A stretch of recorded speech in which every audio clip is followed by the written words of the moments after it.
welcome back to my channel. How you guys doing? Welcome back. Today we're going to discuss John Maxwell's book called How Successful People Think.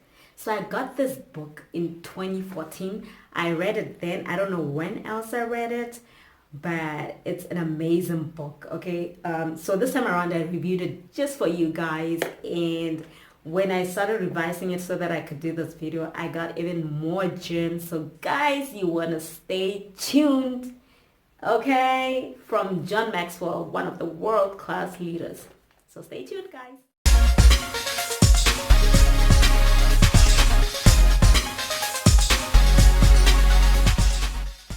Welcome back, guys. Welcome back. So the first thinking that I'm going to share that successful people engage in is focused thinking. I love this one because it's about taking all of your energy, all of your time to think about a problem such that you end up coming with a solution to it. He was saying one of the advantages of focused thinking is that it declutters your mind. It helps you get rid of the things that you must not put your thought into, right?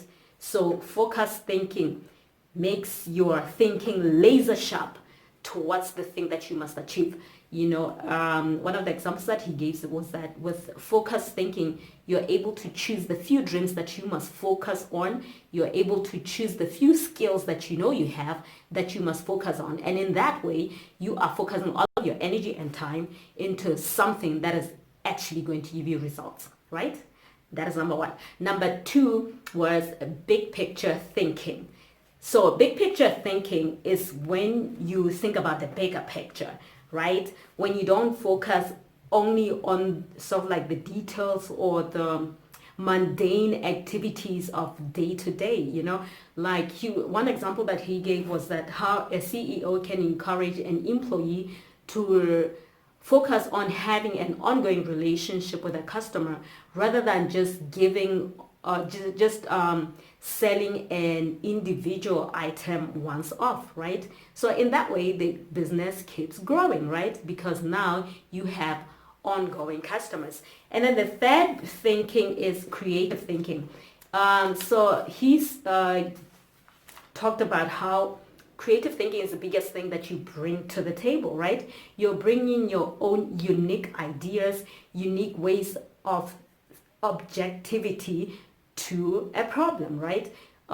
So he was saying how we must engage in this thing, in creative thinking. So creative thinking means that you must not shy away from maybe unorthodox ideas or unpopular ideas, and that you must not shy away from many options, right? So creative thinking helps you to like stay employable, be at the top of the game, right?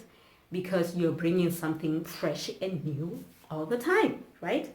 And then there is realistic thinking. I like this one. I know a lot of people shy away from realistic thinking. You were saying, especially people who want to be positive, people who are quite optimistic, they don't want to think realistically because they think then they're negative. No, the advantage of realistic thinking is that you minimize risk, right?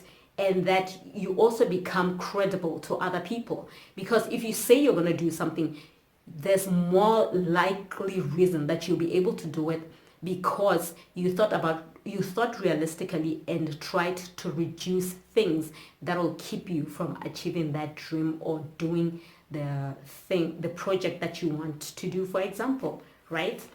And then there is strategic thinking. Now, strategic thinking is about coming up with plans of doing things. He talks about implementing systems in realistic thinking, right?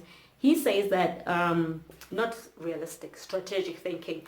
In strategic thinking, he says some people like have only daily goals, for example, you know, they have daily to-do lists, and he says it doesn't cut it, you know. Some people have weekly goals, he says, and they actually operate more than the average person. They do well more than the average person. But he says that he has a 40-day plan, which gives him an early start into the next month as well, right? So strategic thinking means that you cut down or divide a big task into little doable tasks. It makes you be able to tackle things that seem too big to be able to tackle, so employ strategic thinking, guys.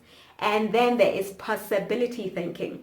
So possibility thinking means that you do not limit yourself, you do not close off your ideas, you do not close off other options to how you can solve issues, right? So he said possibility thinking, it makes you do things that seem impossible for others to do, because you start toying with ideas of how can I do this, how can I make this work, is this possible if we do it this way, where there are gaps, how can I fill those gaps, so possibility thinking, guys. And then there is reflection, or he says reflective thinking. So reflective thinking is about, he says how, in this world, it's such a fast-paced world these days. It's like you need to get into action. You always have to do something.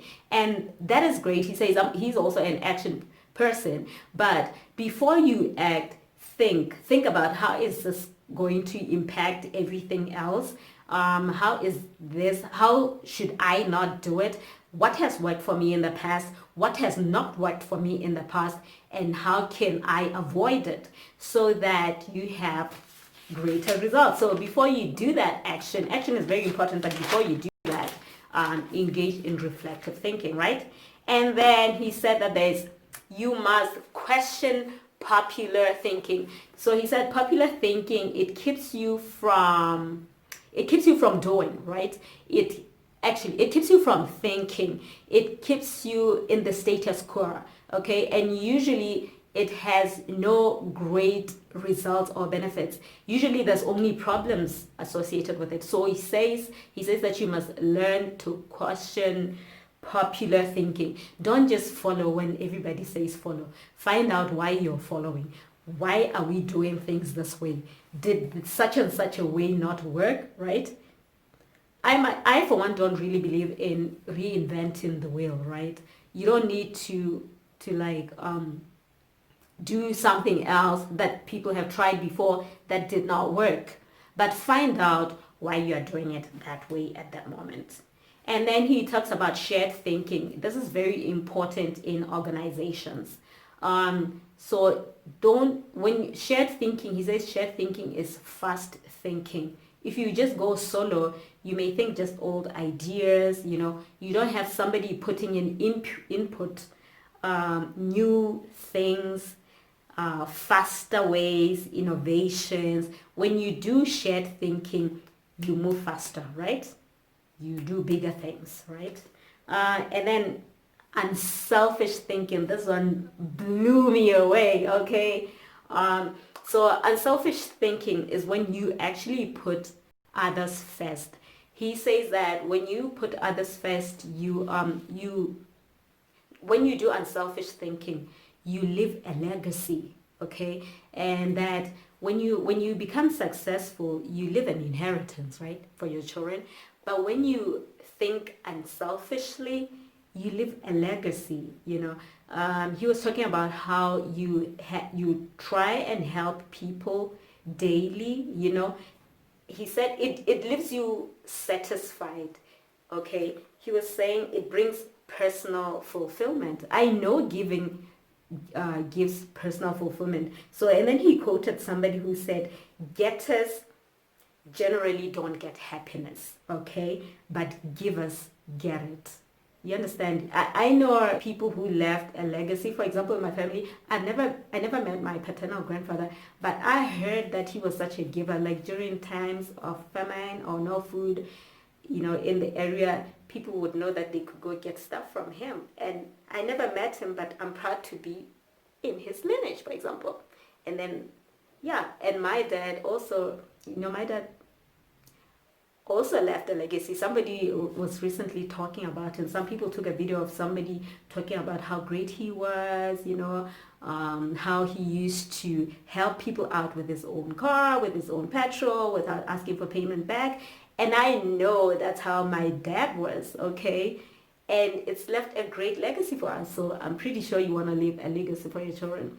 I remember with my dad as well when I was at boarding school at one point, and I wanted him to get me what you call it, a Walkman, right? So I don't know if people still know what a Walkman is, but it's where you put your headphones. There's just a one slot for where you put your headphones, and then you wear it by yourself and you listen to great music, you listen to the radio and everything.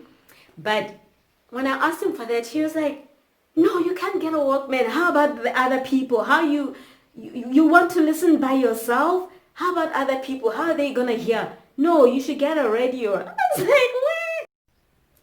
Yeah, so guys, I had to explain to my dad that no, I can always like share headphones with people so that they'll be able to listen, to convince them to get me a Walkman, okay?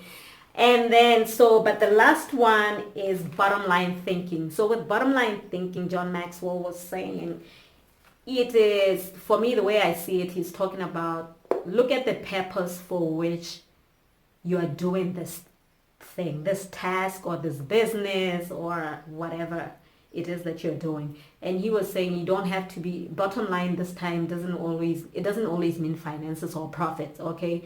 Just look at the thing that you want to achieve and find ways in which you can achieve it, okay? So guys, thank you for joining me. That is all I had for you for today. And please do subscribe, hit the notification bell, comment down below, right? And like, thank you guys. See you next time.